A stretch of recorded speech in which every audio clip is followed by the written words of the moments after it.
Hi everybody, it's my pleasure to be here. Before I get into the substance of tonight, I want to tell you a little bit about how I ended up on the topic of caregivers. I'm actually not a caregiver of anybody, and yet this has been my life's work for over a decade now.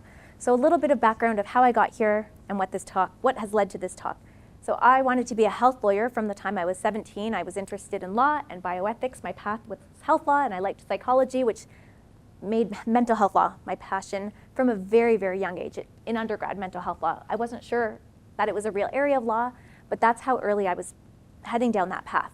It was just an intersection of things I found interesting. I wasn't yet thinking about caregivers at all.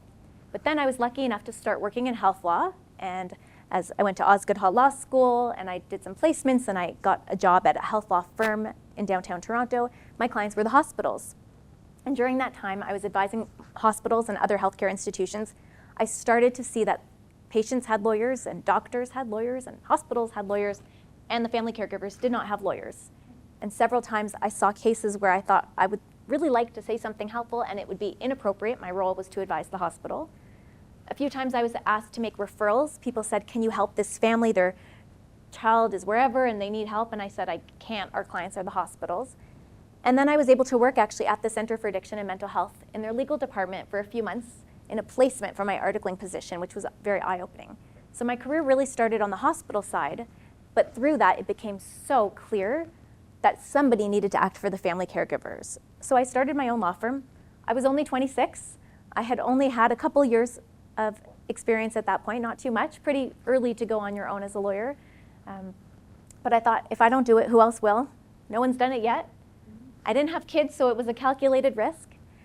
And I thought, I know enough that if no one else is doing it, I'm kind of the expert on day one.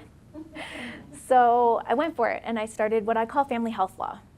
And so the focus, although I help a variety of family caregivers, the focus from day one was around mental health law. Everything else was, what else can I do to have a practice here? But the origin was actually focusing specifically on family caregivers in the mental health setting. And I wasn't sure if there would even be enough work, but I thought, I'm going to try this out. I'm seeing people who need help, and there's probably more of them. So that was how I got into caregivers. Now it's my complete passion. That was in January. It says a decade on the opening slide. It's been more than a decade. It's now been 11 plus years of focusing on family caregivers, helping them navigate the mental health system. My clients involve other types of caregivers, situations involving group homes and dementia, and it's not all mental illness, but a lot of it is. And one thing that's been very disappointing for me in over a decade of this work is that nothing has changed. Nothing has changed. The laws haven't changed. It's just as hard to get people help. And I'm pretty tired of it. And it's time that caregivers start understanding a little bit more about what we need to do to see some change. The governments are not going to make change of their own volition. A lot of these topics are very controversial, and they don't want to go there. So I think they need to hear from family caregivers about what changes we can seek. And I'm not talking about funding tonight. Funding would absolutely help. That's a tough one to advocate for. We all know lots more funding would help many more things, more beds and more community treatment orders. So I'm not really talking about funding. I'm going to talk about a few things tonight. I'm going to share a few patient stories. Some of the stories that I don't even remember all of the details, but they were so impactful that I cannot forget part of them. And the reason I want to do that is because they are so powerful at explaining why we desperately need to find ways to make it easier to help people. I'm going to say some words about the impact of caregivers, because often caregivers are not included at the table. The plight of caregivers is not well known, I think, by many. And then we're going to have a bunch of slides where I'll share a problem, followed by a solution, because we can't just complain, we have to go forward with ideas. What's in here is not even all of the problems, but some through a lens of what I've been seeing in my practice for the past decade plus, that I think we can make some change. So I'm going to give the warning. Some of what I share is going to be disturbing. I actually requested one graphic from ChatGPT that was so disturbing it refused to make it for me. So it modified it. But a lot of people in this room have seen some horrible things, and I've heard from my clients many horrible things. So I'm going to share a few things. So there's a few graphics, but I recognize that there's a variety of caregivers in the room, and I'm just acknowledging, think for a moment ahead of time if you want to plan, what do you want to do? If you feel triggered, if you ground yourself, if you leave the room, But take a second to think about that in case something comes up for you. Because there will be a few images. There'll be about 10 images. I'm going to use them to tell some stories that I've seen, mostly focused on the mental health side of what I do. And then we'll shift into more of the problems and solutions. So this quote captures why I've got some pictures here. So sometimes you will never know the value of a moment until it becomes a memory. So much like memories, these pictures are just going to be an image, and I'm going to elaborate on what I remember. I don't always remember the specific client, but these are some cases that really stood out, and they help highlight how distressing mental illness can be and why I think we really have an obligation to do something about it, because as you'll hear from these stories, this is not okay. And it should not be this hard to help people who are experiencing what I'm going to tell you about in some of these stories. So this is a picture of a dog in a freezer. This is the one that ChatGPT would not, or DALL-E would not let me generate because it was actually a dog's head. My client's child was in psychosis and was doing many bizarre things. But one that was disturbing that I can't forget is that when her dog died, she somehow removed the head and put it in a freezer and thought she could go to a professor and have her dog cloned or brought back to life. And this is someone who, when she was well, would never have done something like that, never have had that thought pattern. But it was deeply, deeply disturbing for everybody involved. And these are the kinds of thought patterns that can happen when people are unwell, when they're not getting the treatment that they need. This is not who she was normally. This is not what she would believe would be possible. And yet this was part of the story. And this is a family. They went to get a Form 2. They went to a justice of the peace to try and get her hospitalized and try to get her help. And that was where I came in. They said, we need to do something. She can't keep living like this. We need to find some way to get her in front of a doctor and some way to help her, because this is not okay. Another graphic image. They're actually not as graphic. The first two have the most shock value. I've had multiple files where caregivers tell me about feces in their home, including in the sink. It's really difficult for the caregivers to live with this every day. And we hear stories of caregivers who say, I can't do this anymore. I have to kick my loved one out. And it's moments like this, it becomes unbearable. It's also really horrible for the people themselves. Sometimes I'll use the word patient, although the individuals are not always in the hospital. Patients, the individuals with mental illness, they behave differently when they're unwell, and we know that. But these are the kinds of experiences that are happening. It's not just incoherent rambling. It's major sanitation issues. It's issues that make it very, very difficult for them and everyone around them to live with. Now, this is a story about an eating disorder case where my client came to me because her daughter was in the hospital. The hospital staff seemed to think she was there because of stomach pain. She claimed it hurt. It was painful to eat.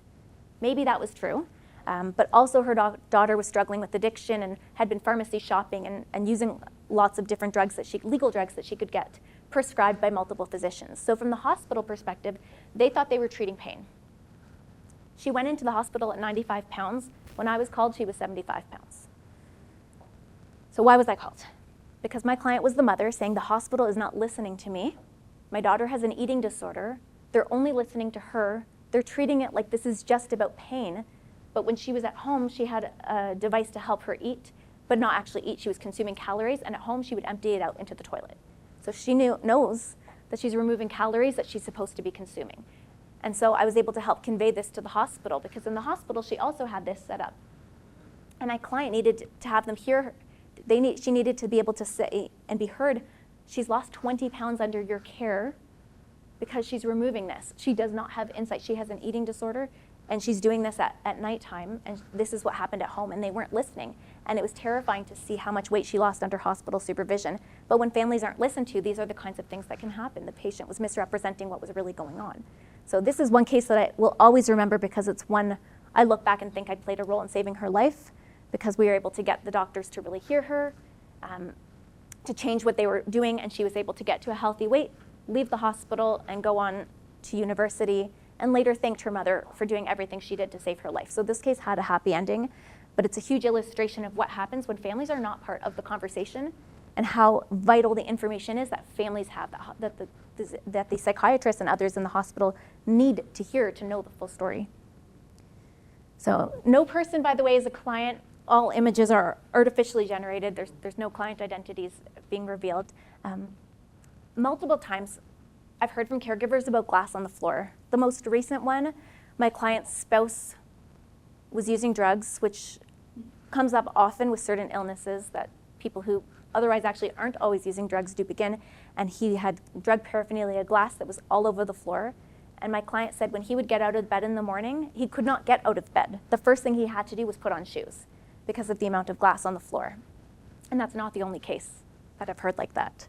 So major risks every single day to the safety of my client, but also his spouse, who, due to the illness, was lacking insight into how dangerous this is to be walking over glass. This is a real picture from a file, but I thought it was a safe one. There's nothing that reveals anything about the individual, but I have a couple of real pictures in here.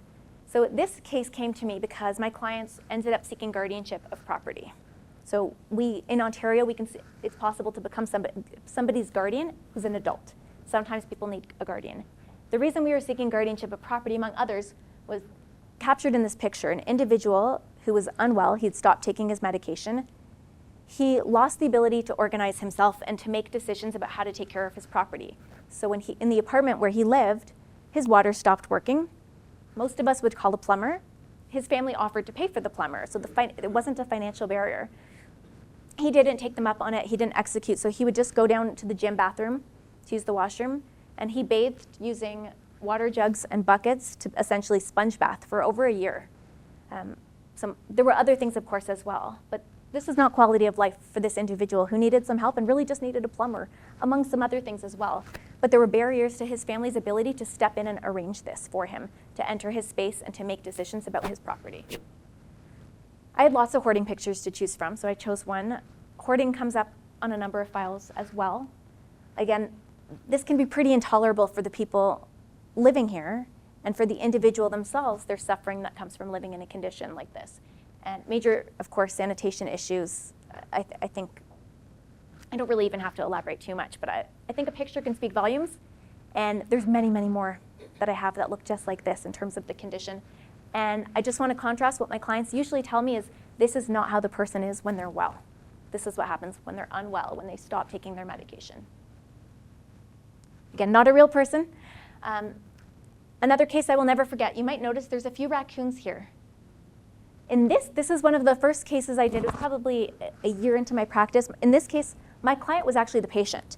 She came to me and said, I have a guardian, but she's disappeared on me. It was a long-lost cousin from the United States, and when the money was gone to pay for her care, the cousin just sort of disappeared. I ended up doing this file pro bono to help her get somebody to be her guardian. We were trying to see if we could get rid of guardianship, but she ultimately failed the capacity assessment, and she did still need a guardian. But she was allowing raccoons and other wildlife to live in her home in the winter because she felt bad for them. And this was a woman that's a doctor. She's a physician. She treated patients most of her life. She knew better when she was well. When she was unwell, she was letting wildlife in her home because she thought they were cold outside. This is the kind of impaired judgment that can come with certain illnesses. This is another real picture. The whole home looked like this. Another professional who spent their life saving up, bought a couple of properties, had savings, but this is what they did to their beautiful home in many rooms of the home. It became pretty intolerable for the person, the spouse as well. But this is somebody who their whole life they had beautiful things and worked really, really hard, and this was completely out of character. Okay. It's pretty amazing how real these generated images can be now. This is a representation of what many of my clients have explained of how hard it is to help their parents, often with dementia. What's particularly interesting is sometimes it's really hard to help people who actually planned for their future. I've had a few files where the person who needs help made a power of attorney for property and made a power of attorney for personal care. They did everything right. They said, if I become unable to make my decisions for myself, here my child can make decisions. Often a child can make decisions for me. And yet, it's really, really hard to still help people. And we're going to talk about what some of those barriers are as we get to that and why. But essentially the stubborn parent with dementia who won't accept help is a profile that I hear about a lot, and people really struggle.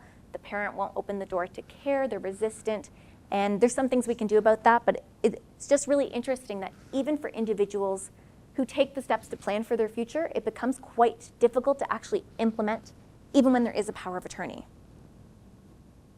So we're going to talk some about why that is. I've had more than several cases involving borderline personality disorder, and as some of you may know, with borderline, very high risk of suicide attempts, and some people are unfortunately successful. So I've had several of these cases as well, and a woman who jumped in front of a subway is one that stays with me. One of our challenges in Ontario, and I didn't put it in my problem and solution slide, but I think it's actually worth mentioning. One of the challenges is we have some very, very effective treatment for borderline personality disorder. And that's always the good news. There's actually evidence-based treatment. There's dialectical behavioral therapy, DBT. It's really effective. So that's great. The challenge is, there's a few challenges, mostly that's outpatient. And for most people, that will be fine. But for some individuals, where the risk of them ending their life is present every single day, outpatient care is really risky. So they're hospitalized. But DBT isn't offered as an inpatient service in the hospital. So they're not getting the help they need. To get the help they need, they're at risk. And so there's a facility in the United States, McLean's Hospital, where I've seen a number of people end up sending their children to, but OHIP's not paying for it. And there's a case I was involved with where we actually brought a challenge to that across a couple of cases. And we were not successful in that case because the Health Insurance Act, where it talks about paying for services out of the country, the reason we lost was it has to be at a facility that routinely performs complex surgeries, which psychiatric facilities generally don't do. We need to change that clause of the Health Insurance Act. Otherwise, the treatment would be acceptable. And in that case, there's initials of the individuals, but the case is public if anybody wants to see a copy of that decision. We brought in the expert from that hospital to talk about how effective DBT is, the success rate, because they know when people leave the hospital, what happens after they track the patient. Remarkably successful. We don't have that service here. It seems under the Health Insurance Act like it should be covered, and yet that little clause there about routinely performing surgeries is a barrier. So one day maybe someone will bring a constitutional challenge to that, but it's a real problem. All right, giving away money. This one comes up a lot, I'd say mostly with bipolar disorder, where individuals are making decisions about money that they wouldn't normally make when they're well. I'm going to give you a couple of examples that I've seen. A person bought a brand new car and abandoned it in the middle of the road with the keys in it. Did the same thing again the next day. 2 days in a row they abandoned cars. I saw a woman give over $100,000 to a love interest online. Worked so hard her whole life, and she was giving money away online, and thought she had a relationship with this person. It was obviously a scam. So in these cases where I've been involved, these are guardianship of property cases where my clients are stepping in to prevent people from giving away their life savings to literally strangers on the internet. This is a visual that captures stories I've heard countless times. So many of my clients, their loved one has schizophrenia. Most of the time, they tell me a story of someone who's not leaving their bedroom much, who no longer has any romantic or social relationships. They've dropped out of school or can't work anymore. Often the lights are off. They're red light. Several times red lights have come up, wanting to be in red light or in darkness. Sleeping during the day, but then up at night pacing around. It's a very similar profile. And again, sometimes there's no harm in terms of harm to self and others that rises to the level of being hospitalized. It's not the life that people want for their family member, and maybe not the life people want for themselves either. Often there's descriptions of the individual hasn't showered for months or brushed their teeth, changed their clothes, washed their clothes. And then occasionally there is violence, most of the time to my clients, to the family member. Only rarely do I thankfully hear about violence to others, but usually it's to my clients. They've been assaulted by their family members. Sadly, there was one case there where my client's son actually killed somebody. So it is no joke when we talk about violence. I think we want to be so careful about not perpetuating stigma that sometimes we don't talk about it, but also sometimes it happens. So the impact on caregivers. The stress is unbelievable. There's the financial stress of having somebody in the home who maybe was contributing to the money flowing into the house who can't work anymore, or paying for somebody a child who they thought would be financially independent and they can't be, or paying for care. Therapy is expensive. Not sleeping. Many caregivers take on such a physical toll that they themselves become sick. They get really burned out. They can't sleep. They're up worried if their child is suddenly, or not always suddenly, but often their children end up in situations that they never would have imagined and never would want for them, and it worries them sick. We've got the guilt of calling 911 on a family member, the guilt of seeking forced hospitalization, the guilt of involving police, and we've got the grief. And we have a grief expert in the room, by the way. The grief of losing somebody's identity. They're not who they are. My client last week said, I'm helping him, but that man is not my husband anymore. He looks different. He sounds different. He has a different personality. That's not my husband. But I'm going to do what I can to help him. The grief of people not achieving their hopes and dreams or worrying that they won't if they don't get better, if they don't get the help. Lots of my clients worry that their loved one who dropped out of university won't be able to go back and get married and have a job. There's a lot of loss for caregivers that come up. And it really all comes back to they just want to help their family member. They just want to see their loved one be well. And yet it is so hard to help somebody get well. It's so hard to access hospital services, diagnosis, treatment. And with all of these stories, it seems like it shouldn't be that hard to get people help, but it is. And finally, fear. Fear of assault. Some of my clients' family members have been assaulted, often in the context of becoming homeless, which is one of the other fears. But many of my clients' loved ones have become homeless. They can't find them. Some of them end up in jail. That is not infrequent that a lot of people with mental health issues end up in the criminal justice system. Fear of overdose. There's a lot of fear. Being a caregiver is really very difficult. And I wanted to go through this because I think some of the people who are making decisions around policy and law don't always appreciate how hard it is for the individual who's suffering and for the people around them. And this begs the question, are we putting rights before what is right? In an effort to make our laws so strong on the autonomy side of things, which is important, and our laws in Ontario are very autonomy heavy, which for the most part is a very good thing. I think we all want the right to bodily integrity and decide what happens to our bodies. The right to autonomy is a fundamental part of so much of our legislation. But are we putting that ahead of doing what is right? I think sometimes we are. The pendulum swings, and there are many circumstances where it seems like in an effort to put rights first, we're kind of missing the point to do what is right. And that's the big balance here. And I can't propose any solution that everybody would agree to. There's too many different values. We will never have a solution. And I think that's part of why some politicians don't want to touch it. They will make someone unhappy no matter what they decide. It's very difficult to find the right balance. On one side, we have autonomy, respect for bodily integrity, and I should be able to decide what happens to me. And on the other side, we have protection of people who are vulnerable, the duty to help people who are unable to seek help on their own, and finding the right balance in the law. And we do a lot of things right. There's some places we probably could make some changes to do that better. But this is the inherent tension of this area of law, is at what point is infringement appropriate? At what point is infringement going too far and inappropriate?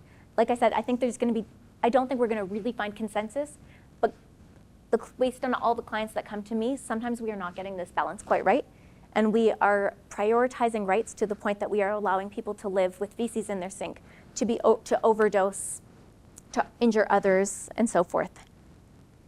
We're now going to look at some of the problems and solutions. So the next number of slides, you'll see the red and the green. Red is I'm going to illustrate a problem. Green, I'll have a solution for a few of them. Sometimes there's a few solutions. These are not all of the problems and all of the solutions, but these are the ones that really come out of a lot of the conversations I've been having for the last 11 years with family caregivers. So one is that caregivers do not want to cause further distress, so they don't seek help. When I talk to my clients and they come to me and we talk about how do I get my loved one to the hospital, I explain things like, well, you can actually call the police, or you can go to a justice of the peace and get a Form 2, and then the police will bring them to the hospital. There are a bunch of things in that process that families say, well, I really don't want to have to do that. So if we could change how we respond to people in crisis, there are some places, it's very patchwork. There are some places that have somebody who's trained in mental health, whether a nurse or a social worker, who are able to attend mental health calls. More of that, please. As much as police can have some of that training, it's never going to replicate somebody who's a licensed mental health professional. It's just not. So we have some of that. We need to have more of that. I suggest to my clients when they call police or when they go to police with the Form 2, if they can share information that they know in advance would be helpful. Sometimes families will say, I have information that could help this all not escalate or help them know how to de-escalate with my loved one. So I really suggest sharing that information. If you do have to take the step of involving police, being proactive if you have something that would be useful for them to know and sharing that with the police when you go there or with the dispatcher when you call 911 to help mitigate a situation from getting worse. But certainly if we could have more mental health professionals showing up to some of these calls, that would probably be quite useful and help family caregivers feel comfortable making those very difficult phone calls, because nobody wants to call police on their family member. They usually do it because it's an absolute last resort. My clients, when they call police, they've often locked themselves in the bathroom of their house. They've had to run out the front door. They've just reached the point that they feel so unsafe, they see no other option. Sometimes they think calling the police will lead to a charge and then being part of the criminal justice system, and maybe then they'll seek help. That's the level of desperation, as people sometimes think if my loved one is actually criminally charged, that could be a good thing. That's how bad it gets, is that people are hoping for a terrible outcome, thinking that's the ticket to healthcare. I think we can reconsider Form 2. So Form 2, some of you probably know, I've mentioned, it's possible to go before a justice of the peace at a courthouse, explain the circumstance, explain why the criteria under the Mental Health Act are met, and if the justice of the peace, who's like a judge, if they're satisfied the criteria are met, they fill out a form, it's a court order, that gets brought to the police station, and then the police can go pick the individual up and bring them to the hospital. The challenge is in the transportation. Often part of this process, while necessary to get someone to the hospital, often loved one is handcuffed in the back of a police car. That does not look an awful lot like healthcare. It makes people not want to call, and it can be traumatizing for the individual who's done nothing wrong, but they're sick, and now they're handcuffed in the back of a police car. If we could spend some time thinking about ways to change that. Maybe a police officer goes in the back of an ambulance. I suggest my clients ask. Sometimes that's not going to be possible. Paramedics are busy. But if transportation were to happen in an ambulance, it might feel a bit more like healthcare. Maybe there's some other creative solutions here, but currently, the handcuffed in the back of a police car on the way to seek help, it just doesn't feel right. We don't necessarily even have to change the law, but the way we approach that, I think we could do better. The other thing is, what frequently happens is that's such a horrific process of being handcuffed in the back of a police car that how angry is the person who's being brought to the hospital at the people who put them in that situation? Very. So what ends up happening is they walk into the hospital, they're so mad at their family members for doing this that what do they tell the healthcare team? Don't talk to my family. And the family is completely cut out. I've already shared one story of that happening. This is the story I hear every week. Family caregivers completely cut out. That's the patient's instruction, and there's privacy law, and we'll talk about that a bit. But if the path to the hospital were a little more friendly, could that help? Probably not all of them, but if we could keep the temperature down, it might help some of the time, versus somebody is fuming at their family member for seeking a Form 2 and having them transported to the hospital. Because it sets up a really negative relationship with the family and the healthcare team, when the healthcare team is just hearing the worst things about the family. Not always true. But it makes it very difficult for it to be a collaborative relationship, even though so many hospitals talk about being family-centered and the policies around mental health and addiction often talk about the importance of family involvement. But if a patient goes in there and says, do not talk to my family, it's not necessarily starting things off on the right foot. Improving the hospital. So if you've been in a psychiatric facility, they look like hospitals. They don't really look like nice places you want to go. They don't really inspire feelings of wellness. I think that's something we could reconsider.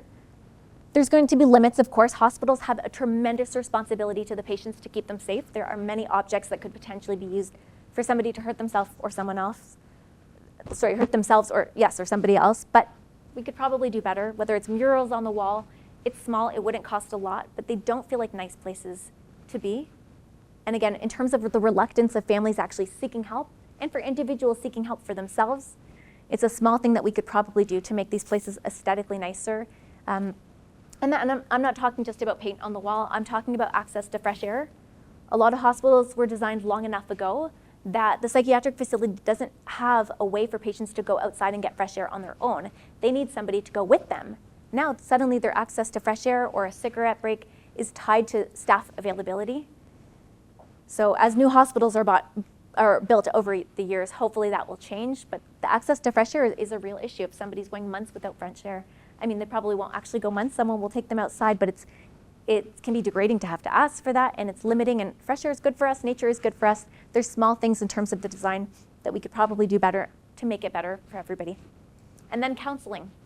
I was so surprised to find out that there's not much therapy happening in hospitals. When I first started in this area, I kind of thought everybody would have a psychologist and have large opportunities to get counseling, and it turned out that wasn't what I had expected, and a lot of my clients have reported the same thing. They were quite surprised that the focus is very medical. A lot of the progress notes are social worker, nurses, and when I look at patient charts, it's patient denies suicidal ideation, patient had a good sleep, what their medication is. A big part of mental health is not actually happening in hospitals. And that's something a lot of my clients are shocked about and think that it would help their loved one, that their loved one might be there for things that are tied to trauma, that they could have an opportunity to talk about. And it seems like we're not really doing enough of that. All right, doctors fearing lawsuits. So I mentioned a recent client, although there's been many, struggling to help her mom with dementia, even though she has powers of attorney. Mom did everything right. What's the problem? Well, to get the power of attorney recognized, she needs a letter from the family doctor that mom's incapable. That's the triggering event. The doctor won't write the letter. The bank needs the letter, because if she could go to the bank, she could pay for home care and fulfill her mom's wish to stay in the home. That is her mom's wish, and she's trying to follow it.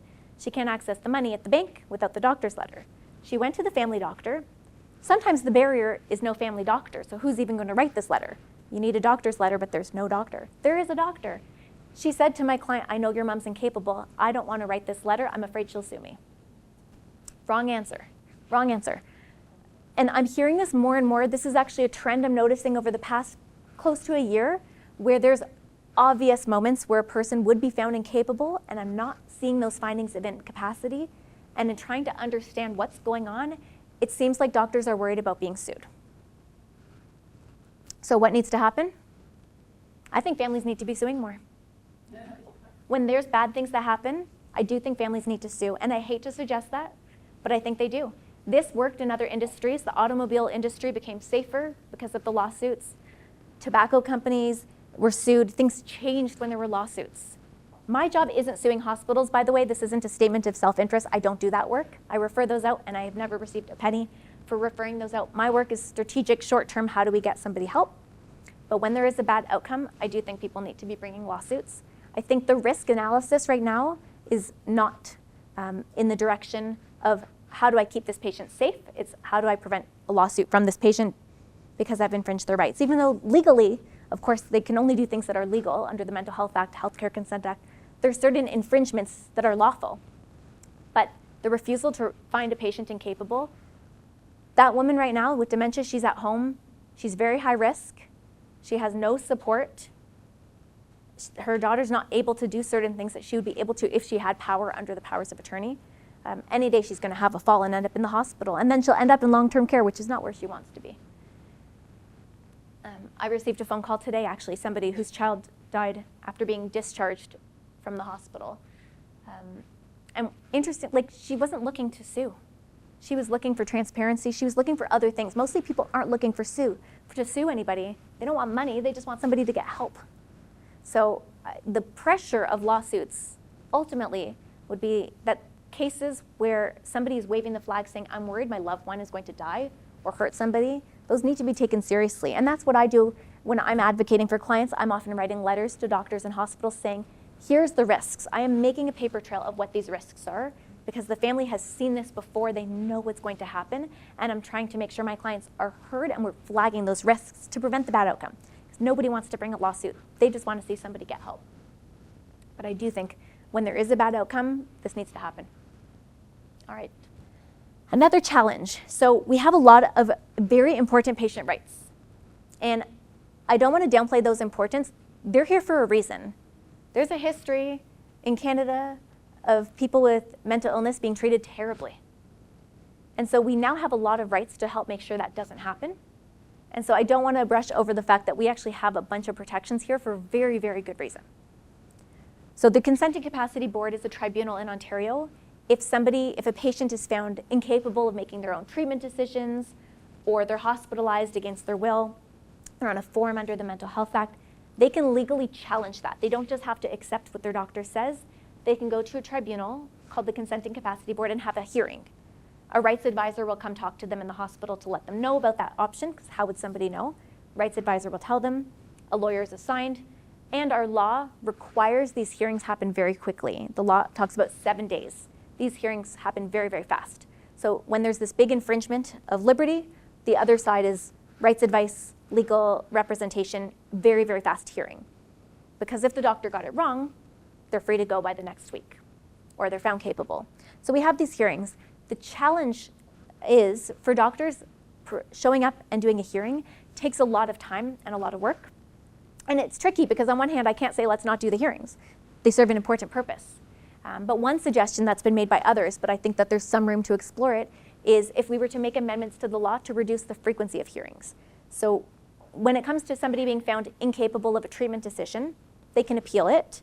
Then they have to wait 6 months unless something really changes. When it comes to admissions under the Mental Health Act, if somebody's brought into the hospital, first they're on a Form 1 up to 72 hours, there's no right to appeal. But then they're on a form that lasts for 14 days and then subsequent forms. And in the first few, there's a right to appeal frequently enough that there can actually be more than one hearing in a month. So one of the suggestions has been, what if that got pushed? What if the right to a hearing didn't happen quite as frequently? Now that's not to say patients have to stay though if they no longer meet the criteria. I can assure you all the time my clients' loved ones are on a form. It says up to 14 days, but they're out on day 3. So it's not that somebody has to be there. Actually, it's up to the physician's clinical discretion. If someone doesn't meet the criteria, they can't keep them at the hospital anymore unless they want to be there as a voluntary patient. But if we were to reconsider some of the timing to space it out a little bit more, so I didn't move to the green. And this is true for community treatment orders. I was recently reading a report that came out in the fall. Every 5 years or so, there's a report on community treatment orders. And that was one of the things that was mentioned in that report was a community treatment order is only good for 6 months, and then it has to be renewed. When it's renewed, there's a right to appeal. And the clinical objectives often can't be achieved in 6 months, and the frequency of the appeals and the overall administrative burden is making it really difficult. And for those that don't know what a community treatment order is, I'll do a quick explanation. It's essentially a document signed by the physician, so usually it's the psychiatrist in the hospital, that recognizes this is an individual that does meet the criteria to be hospitalized, but it's less of an infringement on their liberty if they can go home and be in the community, but with a support plan in place. It's called a community treatment plan, custom for that patient. Usually a piece of that is adherence to medication, and there can be some other things with that as well. So just changing that timing instead of 6 months, again, if somebody no longer meets the criteria, then forms have to be rescinded, but changing that because a big part of that report was talking about the administrative burden. And so with that, there's a reluctance to actually use these CTOs, which even some patients themselves have reported them to be quite helpful. I won't represent that as a unanimous opinion, it's not. Mixed opinions. There's some patients that say being on a community treatment order has saved my life, others that say it's oppressive. So there's a mixture of opinions on these, but reconsidering the timing of hearings so that physicians are able to actually help more people with something that gets people out of the hospital, but with a plan.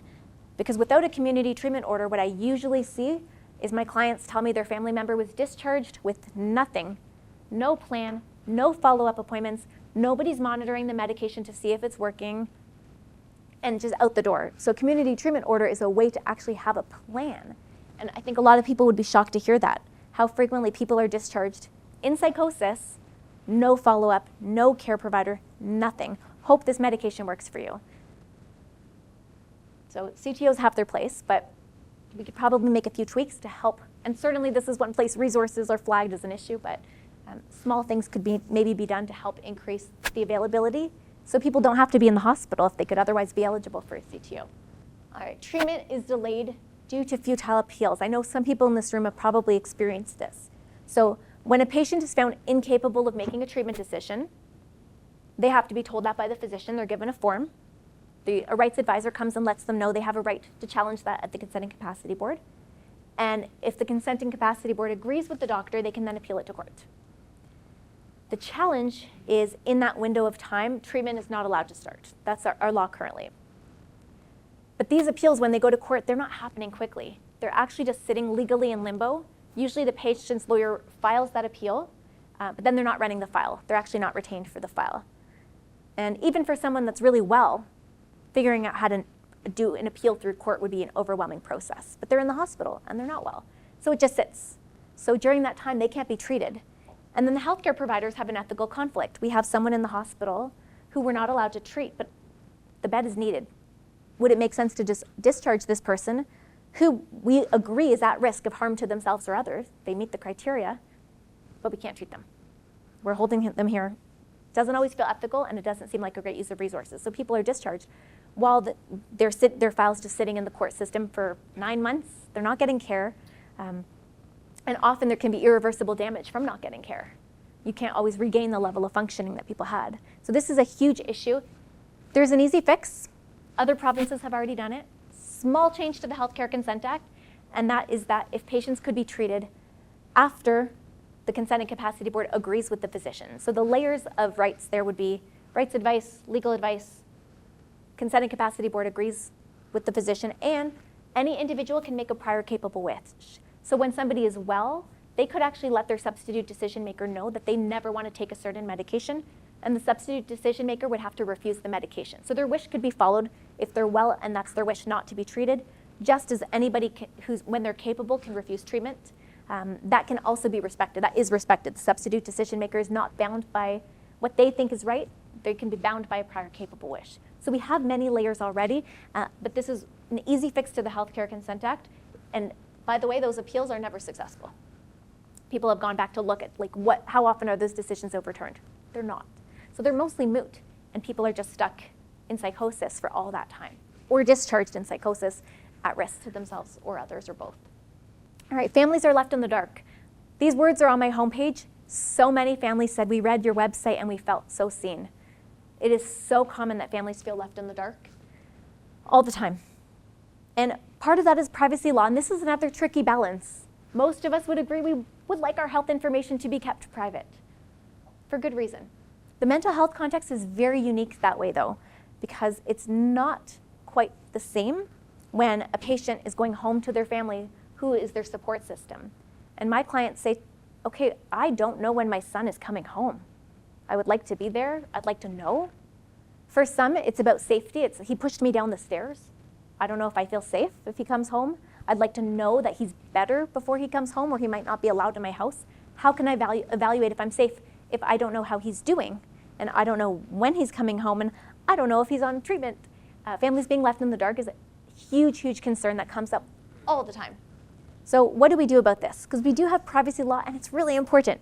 So I'd like to propose a balance. I think there's a few things we can do. One, if healthcare providers were to seek collateral information, that would help. That's one of the things I often do for clients, is I help share collateral information where on behalf of my clients, we're saying, okay, you can't share anything with us. We have some things to share with you to help you do your job, to help you provide better care. A letter that I sent out just a few days ago was letting the hospital know, hey, last time this person was treated somewhere else, they had clinical improvement in 2 days on these medications, but you're giving them something different. It's been 6 weeks. Maybe you want to consider what worked in the past. That would be useful to know. Ultimately, it will be for the physicians to decide what's appropriate, but useful information. So seeking collateral information from families. Families always have something to share. They have seen the pattern of psychosis. They can say when my loved one stops medication, they go downhill quickly, or it's a slow decline. Or one client said they're always obsessed with swords when they're going into psychosis. That's a sign. Families have so much information to share. Seeking that out. And then seeking consent from patients. So often it's treated as this binary for no reason. We have privacy laws that are being practically treated as though the patient says we can't talk to you and that's it. So what I'm often asking for and encouraging clients to say is, will they consent to this discrete piece of information? Like, can I know the date of discharge? Can I know that? And rather than just saying the patient doesn't want me to share anything, going to the patient with specifics and saying, can I share this? Can I share this? Because if they say yes to some of it, it's better than nothing. But I do think that if we were to open up our law, we should consider a new legal status for caregivers. Right now, caregivers are not part of the circle of care. They're not entitled to any information unless they're a substitute decision maker. Then of course they get information. You can't provide informed consent without information. But I think we could create a new legal status for caregivers. It could logically be the same person who's the substitute decision maker anyway. That might make sense. Where maybe we actually have law in the mental health context where we say this is the information that does get shared. And maybe there needs to be legally a duty of confidentiality. Maybe we need to have some privacy training and provide those assurances. And maybe they shouldn't be entitled to everything. I'm not actually suggesting that something privately shared with the therapist needs to be shared with everybody in the family or anybody in the family. I think maybe we find ways to make space for those conversations not being shared. But some kind of new legal status where there's training and confidentiality and certain information that does get shared. I've mentioned discharge date a few times because that's one that comes up a lot. It doesn't reveal an awful lot about a patient, and yet so many families really want to know that information because they are the support system. They're the people making sure that upon hospital discharge, their loved one's not homeless or going to a shelter. But when they're left completely in the dark, they can't fulfill that role of the support. They don't know what medication, if medication's being given, they can't make sure the person's taking it every day. Leaving families out is really undermining the whole treatment plan that's happening in the hospital. All right, caregivers are treated as adversaries. This is not just in the mental health context. I see this in long-term care, in group homes. For some reason, it's flipped, and often caregivers are not treated as the helpful support system, but as adversaries who are not telling the truth, who are in the way. And while that might happen from time to time, I'm sure, that's not the norm. Most people are just there to help. They have the same vision as the healthcare providers, which is best possible treatment of their loved one. This happens a lot, though. So a few things that we could do. This one I don't see happen as often in the mental health context, but I think it's worth mentioning, are trespass laws. Somebody can be banned from a hospital or a long-term care home, and there's no recourse. There's no right of appeal, there's no timeline. I've seen this happen specifically in long-term care more. Somebody saw her mother's oxygen tank was empty. So of course she was very, I wasn't there, but she would admit she was pretty drawing some attention to the circumstance to make sure her mom's oxygen tank was addressed. It was perceived as harassment and she was banned. So I've seen this many times. Like she was outraged, she was trying to seek help. She did raise her voice, she admits that. Did she need to be banned? No, I don't think so. But when people are banned, often there's nothing in the law about a right to appeal or a certain amount of time and then we can revisit it. So this is a tool that's used against caregivers that doesn't really feel fair to caregivers. There's been some people who never saw their family member again if they were in long-term care. So I think we need to really reconsider the Trespass to Property Act in the context of healthcare. And there will be circumstances where healthcare providers need to be kept safe from individuals. It's important that they have the option, but right now it's missing some things. Also train healthcare providers on the caregiver experience. That could be caregivers being on the panels at health conferences. That wouldn't be so hard to do. Lots of caregivers would be happy to share their experience. I have clients who are healthcare professionals and they come to me in their role as caregivers and they're shocked seeing the system from the lens of a caregiver and realizing how bad it is and how they're treated. They're really surprised. So I think the more that the healthcare professionals could hear the caregiver experience, that might help. All right, substance use disorder. It's really, really hard to help people struggling with addiction for a variety of reasons. There's often not much I can do in those cases when people reach out for a few reasons. So I'm gonna shift, because I wanna be mindful of time also, shift to some of the reasons. So if somebody calls 911, they found somebody's overdose, they call paramedics, the person is brought to the hospital. What happens at the hospital? They might be kept for a little bit. Once they've sobered up, out they go. They're not really getting help. They're kind of being monitored for a short period of time and then that's it. So caregivers tell me a few things. One is the hospitals seem to not know what to do with addiction. It seems like if it's not a mental illness and it's addiction, even though of course there's lots of crossover there and not always so easy to say what's what and what needs to be dealt with first, but often the message to family caregivers is we don't really know what to do with addiction here. Your loved one has to go to rehab. That's voluntary. People have to choose to go there. Rehab facilities are not designated psychiatric facilities. They can't hold people on a form. So there's a few different things that we could perhaps do. Perhaps paramedics could have expanded authority in terms of deciding that they actually want to bring someone not to a hospital, but to somewhere else that actually can treat the condition.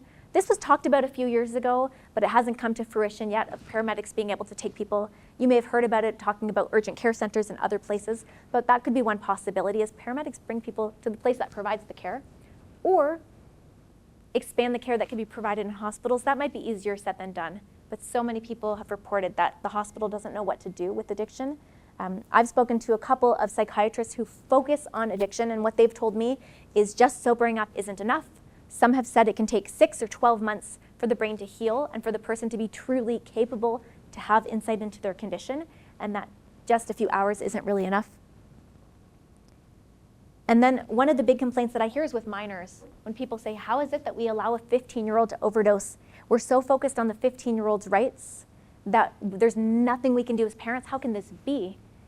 And so at least if we're balancing what's the appropriate way to say what's a choice, and sometimes addiction is painted by some health professionals as a choice, as we're figuring it out, at least start with the minors. That one seems less controversial to figure out how can minors who are experiencing addiction be helped, because there are teenagers that are dying and the families' hands are quite tied in terms of what they can do.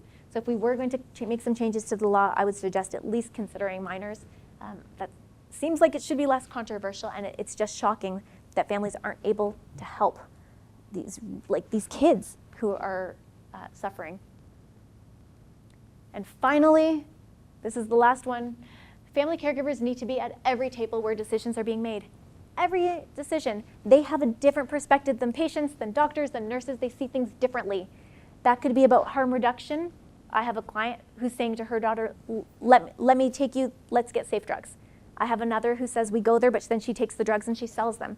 There's all this information that families witness that are not necessarily going to be seen by everybody who works inside the healthcare system, or shared in the same way by people who are consumers and survivors of the system. So having family caregivers at the table when laws are being changed, when policies are being made, I think it's just a completely different perspective that will help change things for the better and really expand the horizons of the information in the room to help make sure that a lot of the blind spots would be caught if caregivers were actually at the table. So what can you do about it? I made some suggestions. I'm not the one changing the laws. I'm not a politician. We all have representatives. You can go online and find your MPP, and you should. Please, please email your MPP. They may not have experienced what you've experienced. This may not be on their radar as an important issue, or peripherally it is, but they don't really know what specific things to suggest. So if you've experienced something as a patient or as a caregiver, to reach out to your MPP with the crisis and proposed solution so that you're coming forward with ideas. They do care, they do want to hear. The more that they hear, the more they will get a sense that this is actually important and maybe should be an item on the agenda.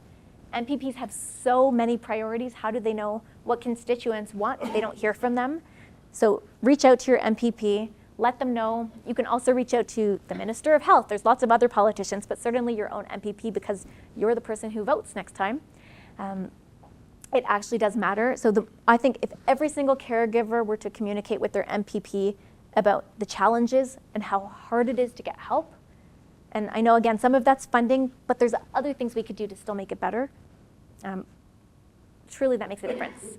So I'm going to plug a webinar we're doing next week. If you don't feel so comfortable putting things in writing, like you want to write to the MPP, but writing skills aren't your thing, or you find that you're struggling when you're writing to the hospital or to a doctor, your advocacy feels a little stuck, or you're just having trouble sometimes because when we're so overwhelmed, we're not always functioning at our most articulate.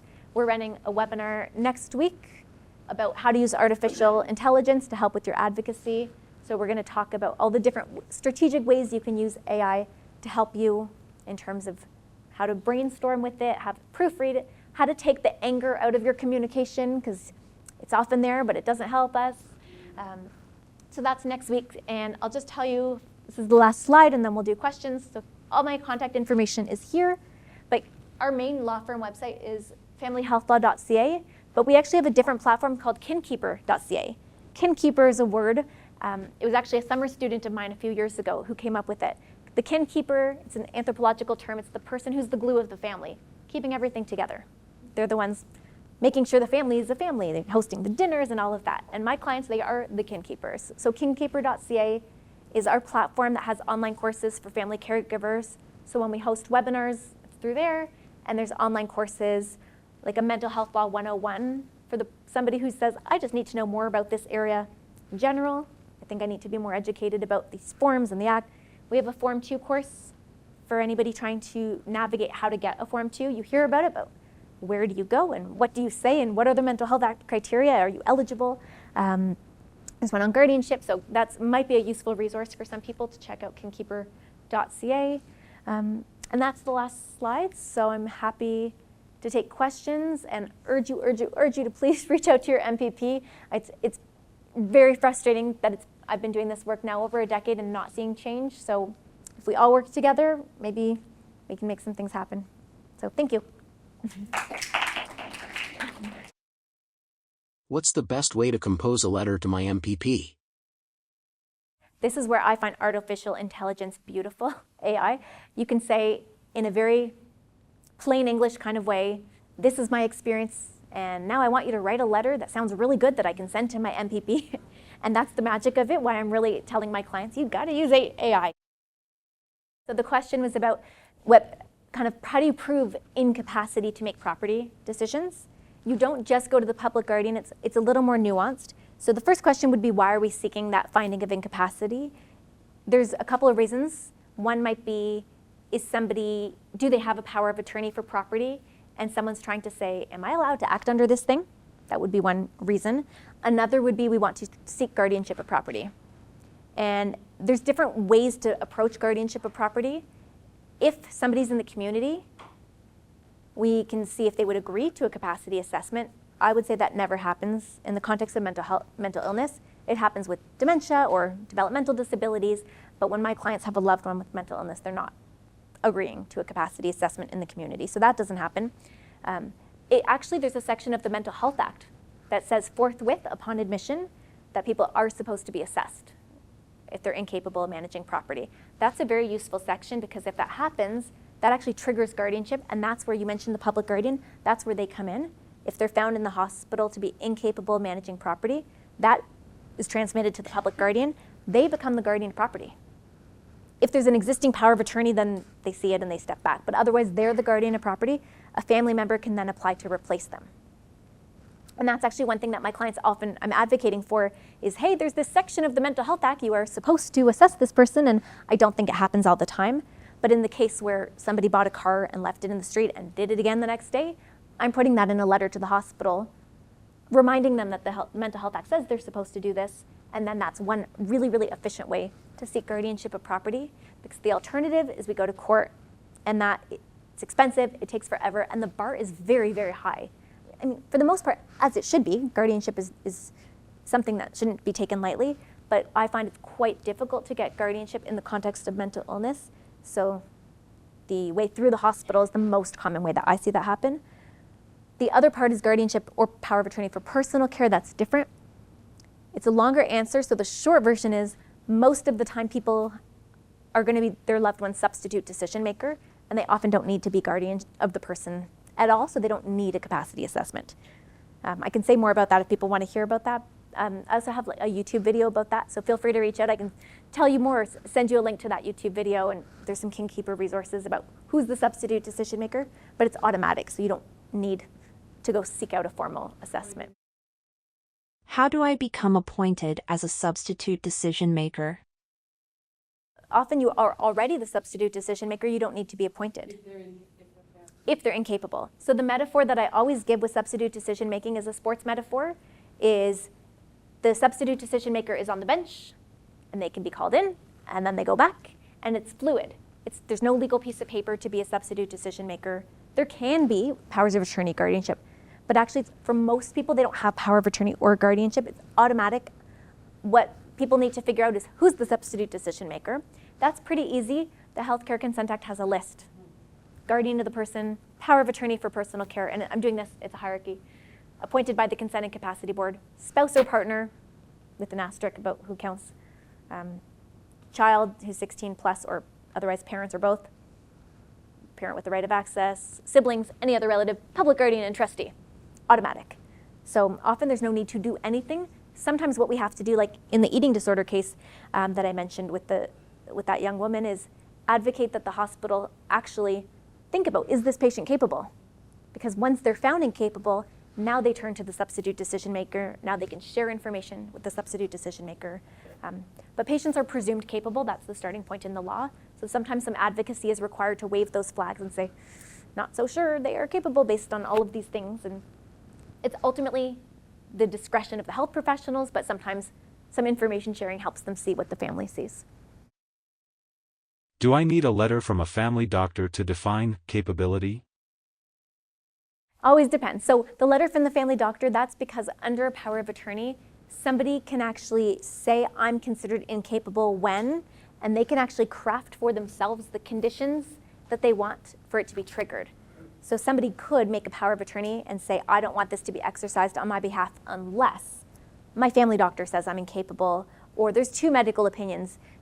Unfortunately, in an effort to make it really a high bar that you can't be taken advantage of, the flip side is really hard to help people. So someone could do that. But the challenge with capacity is there's different types of capacity. So we use the word capacity a lot, but legally there's different types. It's a legal concept, not a medical concept. There's capacity to make treatment decisions, capacity to make a will, capacity to make powers of attorney, capacity to marry, capacity to consent to long-term care. Each of these types of capacity has a different bundle of law that from which we can extract what's the test, what's the actual threshold, how much cognitive impairment is there, who makes the decision if you're capable or not. So each of these types of capacity stands on its own. So people can be capable of some things and incapable of other things. It gets even more confusing with treatment because it's the treatment specific. Again, our law is completely designed around autonomy, so there's no takeaway rights. It's very piecemeal. So often I'll find my clients' loved ones are not capable around consenting to antipsychotics. They have no insight into their illness. But if they were asked about something else, like do you need a cast for your broken arm, completely understand. They are capable. So it's so granular that it's treatment specific, and then capacity can fluctuate. Go in the hospital unwell, medication helps, a few weeks later, capable again. So it's hard because it's a moving target.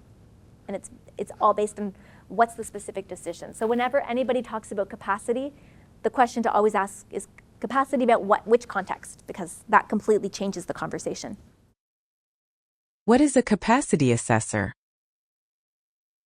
Yeah, so capacity assessors are a special legal status in Ontario. To be a capacity assessor, the law actually sets out what are certain qualifications, like being a social worker or physician, and they are required for certain types of capacity assessments, but not all. So one place that we need capacity assessors is often for guardianship, like to trigger guardianship of property, if it's a community-based assessment, not in the hospital. This is why people come to me. It's too confusing. But basically, if somebody were to seek a capacity assessment in the community to trigger statutory guardianship of property, they have to be a qualified capacity assessor, so that would be one. Sometimes people will go to a qualified capacity assessor to get an opinion about whether the person is capable of making a power of attorney at all. Now, a lawyer is allowed to say for themselves if they think their client is capable, but frankly, we don't have that training. So when lawyers are on the fence, lawyers will say, go to a professional, they can write a report, and if you're capable, then I'll write your power of attorney or your will. But that can be a prudent step when lawyers aren't sure. So definitely powers of attorney and will, and managing property, which then can trigger guardianship. Can a doctor, as a capacity assessor, find a patient incapable? Not all physicians are qualified capacity assessors. So if we were seeking guardianship of property in the community, we wouldn't just go to the family doctor. They're probably not a qualified capacity assessor. So that's why it depends which type of capacity we're talking about. If somebody's power of attorney says, my doctor has to say I'm incapable, then that's where we'll go. If we're going to court for guardianship, the person might refuse a capacity assessment. They'll say, I'm not participating. Then what do we work with? Well, do we have access to anything? Is the doctor willing to write something? So sometimes we're working with what evidence can we even get because the person refuses to participate in a capacity assessment, but maybe the doctor's willing to write, I confirm my patient has dementia or something, depending on the circumstances. So it's always extremely specific to what we need it for, because there's some things only capacity assessors, the qualified ones, And I didn't really explain, but capacity assessors, in addition to having certain credentials like social worker or physician, they have to have certain insurance, they have to do a certain minimum number of capacity assessments a year. So it's a specific kind of designation that in some circumstances it must be a qualified capacity assessor. In other circumstances, like a psychiatrist proposing antipsychotics, it's for that psychiatrist to decide if their patient is capable. And power of attorney, it could be the lawyer. So the answer always is dependent on what kind of capacity are we talking about. That fills in the gaps of, well, what's the test and who decides? So this is where capacity can be a very confusing concept, but the idea behind it is to respect autonomy and be granular so we're not restricting people's rights where we don't have to. The collective way, the way the law is written in Ontario. Should I record videos of my son when he's incoherent to gather evidence? So gathering evidence for the purpose of trying to seek hospitalization and care? Yeah, absolutely. I mean, my clients do, and it's helpful. Sometimes people at the hospital don't necessarily have the time or interest to watch a video. Sometimes some will say, yes, you can send it to me, some don't. When they don't, sometimes someone in my office will actually watch. My assistant or a student has watched and said, we personally watched, a 45-minute video where the man was screaming at the Ring doorbell and pacing in circles. So it was a description of what was in the video, offering to produce the video if they wanted it. Often they're not interested. I've had clients, their loved ones posting YouTube videos, and they tell them, and they might go check it out. It goes both ways, but 100% documentation. Sometimes there's text messages as well, or emails that are sent to their boss and the family, and sometimes they're incoherent or threatening. We want to share that. If the goal is to have somebody hospitalized, the physicians have to be satisfied that the Mental Health Act criteria are met. People can't be hospitalized simply because they need help and they're unwell. There's certain standards that are mostly, I can go into detail if anyone wants, but we often paraphrase to say risk of harm to self or others. So when there's evidence of that, it helps the physicians understand that the person does meet the criteria under the Mental Health Act. Otherwise, if they don't have the evidence, they can't detain somebody who's done nothing wrong. They have to be satisfied they do meet the criteria so that it's lawful to keep the person there. And then, so yes, documentation is helpful. What I would really suggest for anyone who's documenting is, though, to learn about what are the Mental Health Act criteria, what kind of documentation, what are the examples, because those examples, if they can match up with the Mental Health Act criteria, that's when it's helpful. And then I also suggest to my clients, or I write for them or they write it themselves, but to try and communicate the examples using the language of the Mental Health Act to spoon feed to the doctors. They're busy, they're seeing lots of patients, we want to make it really easy for them. So here's this criteria, here's this example that happened on this date. Here's this criteria, here's these examples. We want to really just make it very easy. So if you do have video, then still summarizing it in writing, matching to which of the boxes on the forms you think are met to make it really easy for the doctors to make their decision. We always want to make it easy for the doctors. Can you tell me more about risk to harm? So the risk of harm, there's actually two types of risk to harm that are recognized under the Mental Health Act. One, it's called serious bodily harm, and that is often assault or threats, or someone fears violence, they feel intimidated, maybe somebody kicks a garbage can, or they throw something at a wall. It feels like someone could be harmed, or that they could be harmed. Trying to harm themselves could be threatening suicide. But there's this other category called serious physical impairment, and that's the harm to self where someone's not trying to harm themselves or others. It's through kind of what you just mentioned. I'll give you a few practical examples that I've often seen. Serious physical impairment can be the person who has delusions that they're being poisoned, so they stop eating. Or several times I've seen they eat only white rice. If that goes on long enough, they're malnourished, dehydrated, they're at risk of fainting and other medical conditions. They're not trying to hurt themselves, but the manifestation of the mental illness puts them at risk. Somebody trying to jump off a balcony because they think they're being chased, going outside in the winter wearing no clothes, and they can get hypothermia or frostbite. The individuals aren't trying to harm themselves, they're not threatening self-harm, so that's what serious physical impairment can be. So that's where it's not necessarily imminent, but there could be reckless driving, all kinds of examples that could actually fit, and that might be enough. One thing on its own, I think if we said somebody isn't going to the dentist and they haven't gone in years, that would never be enough. Taken together, lots of examples sometimes can paint a more serious picture. My son won't eat because he wants money for cigarettes and marijuana. Is that an example of potential self-harm?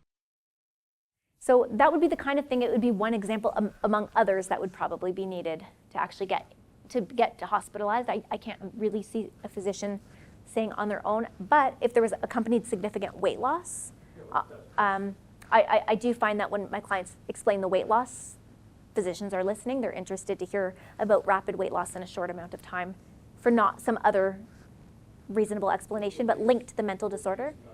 Then yes, especially if people can say days without eating, rapid weight loss, here's what we're observing, then that can count as serious physical impairment. And then often it's how many other examples are there? Sometimes one example is not enough unless it's quite significant, which sometimes it's quite significant. If there's something very significant, when I'm writing letters, I will often bold that or underline it if there's some things I want it to pop off the page. So in terms of that imminence, it's not like it has to be right this second. The law has changed around that, and some people don't seem to always know that doesn't have to be the harm is today. But that's actually one of the challenges as well with helping people with substance use disorder, is the type of harm is not something that is going to happen today. It's progressive over time, and it's much harder to get somebody help unless they choose to, which some do, but many can't do that on their own. There are so many players involved. Who do you sue? Depends who was negligent. I mean, ideally nobody. But if I can give you an example. So there was a case where I wasn't involved in that case until much, much later after something tragic had happened. So there was a case where a woman was hospitalized and she hung herself in the hospital. They sued the doctors. They sued the hospital. They sued the architects. Usually the lawyers bringing those cases will have a very, very expansive view of who to sue, have a big list of defendants, and then some of them will disappear as more facts come out, and it seems like these individuals weren't responsible, but so often the lawyer bringing the lawsuit would cast a wide net. That's not my area of law, but they'll cast a wide net to start, because sometimes it's not obvious right at the beginning. You don't even have all of the facts to know necessarily who was negligent.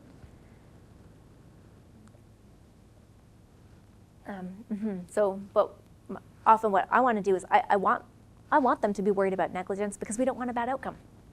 So often when we're putting our letters together, we are highlighting all of the risks because we want them to know this letter would look really bad in a negligence lawsuit. Foreseeability of risk is one of the elements of proving negligence. We are telling you this is the risk, and we're putting it, we always send it by fax. We purposely do it by fax, although you think who does fax anymore? We do fax all the time. There's a time and date stamp. I don't want my clients handing in a letter that I don't know, that there's not a paper trail of when it was sent. I don't know for sure it will be in the record. So we purposely do fax. We want them thinking enough about liability that they actually take seriously what our clients are saying, because we don't want there to be any lawsuits. Do you have to sue within 2 years? So 2 years of when you knew or ought to have known. So usually in these kinds of cases, yes, it would be 2 years. It's the statute of limitations. And then there's other types of recourse that people can take if the statute of limitations is over. Some people make complaints to the College of Nurses or College of Physicians. There's different reasons people will do that. Lawsuits are how people get money. Bringing complaints to the regulatory bodies are how some people feel like they get justice, though. Or when they say, I can't believe a physician is treating people this way, and I want the regulatory body to investigate, to know about it, and if there's other people making complaints and there's a pattern, then maybe there should be restrictions on their license. It's really rare that anybody would lose their license. They would have to do something quite significant. If there's a pattern of multiple complaints, that can add up. So one on its own might not be enough, but a pattern could be. Sometimes the sanction is education, which is not a bad thing, depending on what it is. Sometimes we want people to learn. I've definitely had clients, they want the hospital to learn from what happened. They want to see a policy is being changed. I actually think most caregivers have no interest in suing.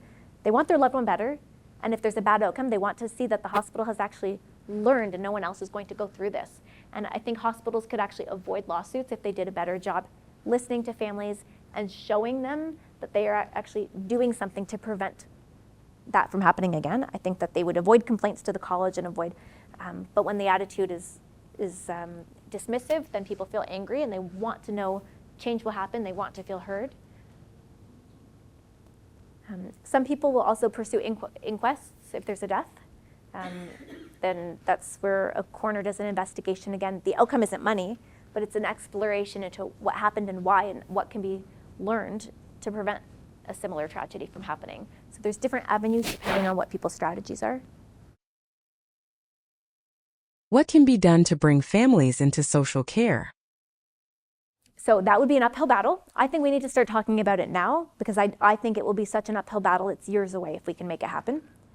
I think we need to hear from patient groups who will not be happy about that suggestion and figure out what would be needed to appease patients. And the answer might be nothing, but striking a balance there. I think some kind of duty of confidentiality and maybe some kind of privacy training and perhaps parameters on what information is shared and not shared. Because it would be a significant, to be entitled to some information if you're not acting as the substitute decision maker. But if we had clear parameters of this is what's shared, I think it would be really interesting if patients, when they are well, could be asked in advance. I never see that happening, but I think that would be really interesting to say, okay, you are actually better right now. Next time, at some point you might stop taking your medication. Next time you're in psychosis, should we be able to share information? And patients giving irrevocable consent, I think that would be really interesting too. To say, I want my parents to know, and I'm probably gonna say don't talk to them, but I'm saying now while I'm capable, please talk to them. So some kind of irrevocable consent. I currently think though, in the moment that if they withdrew consent, that would probably be followed. So that might require some sort of new approach to make that enforceable, but some kind of irrevocable consent, the way a prior capable wish is enforced in the future. Because I could say my wish is I do not want a blood transfusion, and if I'm incapable, don't give me a blood transfusion. Even if it would save my life, don't give it to me. My substitute decision maker has to refuse the blood transfusion. My prior capable wish prevails. So I've never heard of a concept of people using the prior capable wish model in the context of privacy, but I think that would be really interesting, and that would empower patients to decide for themselves. So I think that could be interesting to figure out a way, and maybe that would be more acceptable to patients because then they're in control while they're well. We have issues giving information to the ER staff when our son is brought in. We're not being heard. This is why I send faxes to the emergency department. I do it by fax. And my faxes say, so-and-so is coming to the hospital right now on a Form 2. We expect that they will say, basically the version of what you've did, some version of that often, and here's some collateral information to help you make your decision. We might provide the name of their outpatient psychiatrist, some history, what's been happening in the past couple of weeks or months leading up to the hospitalization, the information that they won't know if they talk to a patient who's maybe not a good historian in the moment or in psychosis, they can't. So we send a lot of faxes to emergency departments to give collateral information. Sometimes people will then get a phone call. Someone in the hospital will give them a call. Social worker will call and engage in that conversation, and even if they can't share, might listen. But we do it in writing because if you can't have a face-to-face conversation, we still want to share information that will help the health professionals understand what they're working with. Because if you know there's a diagnosis, they might think it's drug-induced psychosis. Like they've maybe never been to the hospital. So yeah, collateral information is extremely important. Can I write a letter instead? People definitely do that. Yeah, people definitely do that. I like the fax because of the time date stamp on it.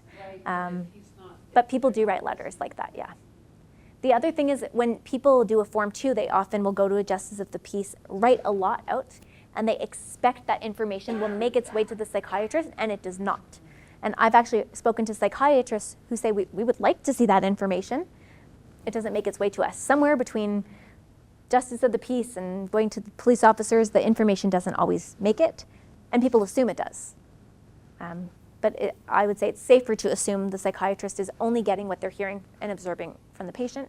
Assume whatever has been written in the Form 2 hasn't made its way. And even if it might be redundant, I'd rather be redundant and they have all the information they need to figure out what to do next. When do CTOs start? So CTOs usually actually start from in the hospital. Practically speaking, they start in the hospital, the person's been on a form, and actually to be eligible, you have to have been 2 hospitalizations or in the hospital for 30 days. So not everybody is eligible, but yes, the starting place is generally psychiatric facility. Psychiatrist is the one that fills it out, and then go from there. They can be renewed by psychiatrists in the community, so if it's a renewal, that could happen. So much work goes into getting a CTO, and then it can be contested? I mean, ultimately, if it's rescinded, then that's part of the checks and balances for patients. If it's rescinded, perhaps it shouldn't have been issued. So that's why we have certain pieces. But that's the big complaint in the latest report, the review of CTOs, is all of this other stuff that makes it so untenable. The administrative burden on the doctors, on the CTO coordinators, on the volume of appeals, the resources, that there's a lot of things making it very difficult to actually utilize them for everybody that could benefit. And that's why one of the ideas from that report was if they didn't have to be renewed every, like a right to challenge it every 6 months, then some of the resources could perhaps be freed up for some other things.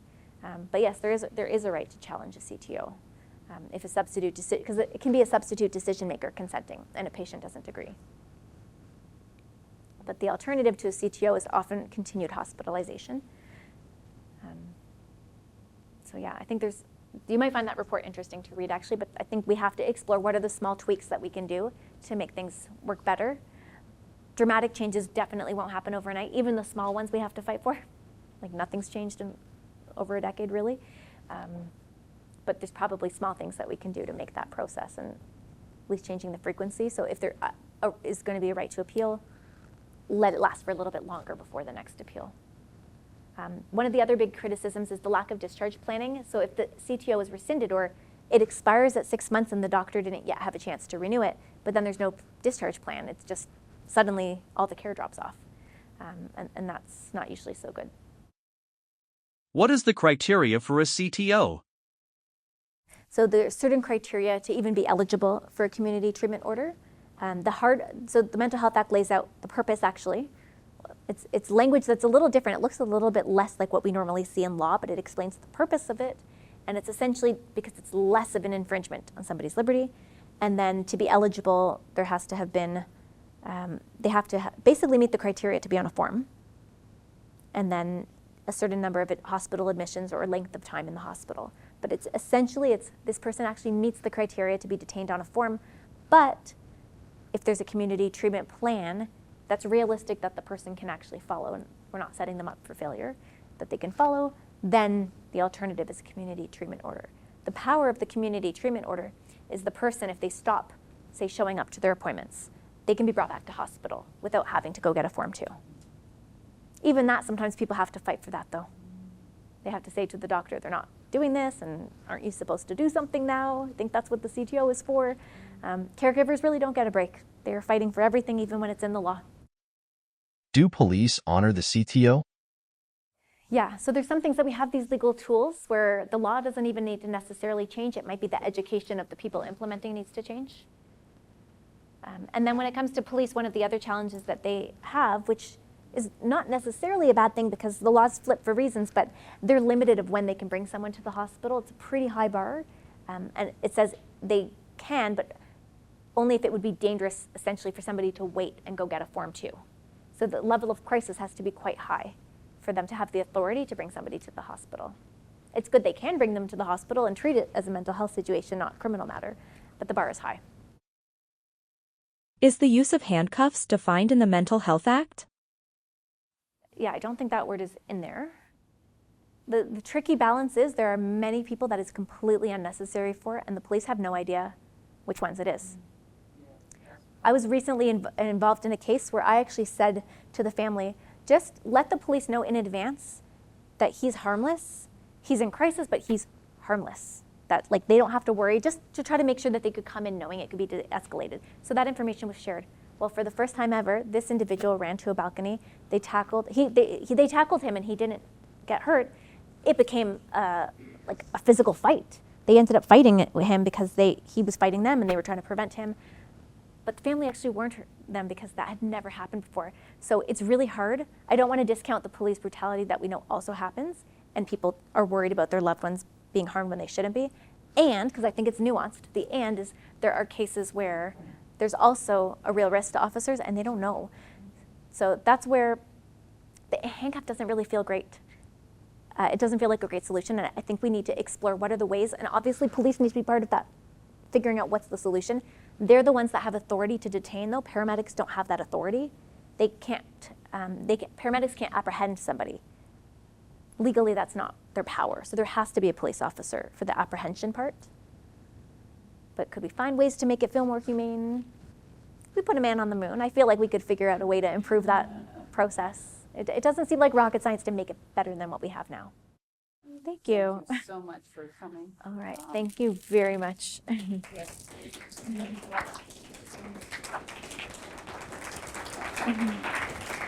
So, thank you so much for having me. Please truly do write your MPP. Too many presentations can be, that was interesting, and then you go home. We won't see change unless we actually all work together to take some action. So please get involved with your politicians, please. And thank you so much. Well done.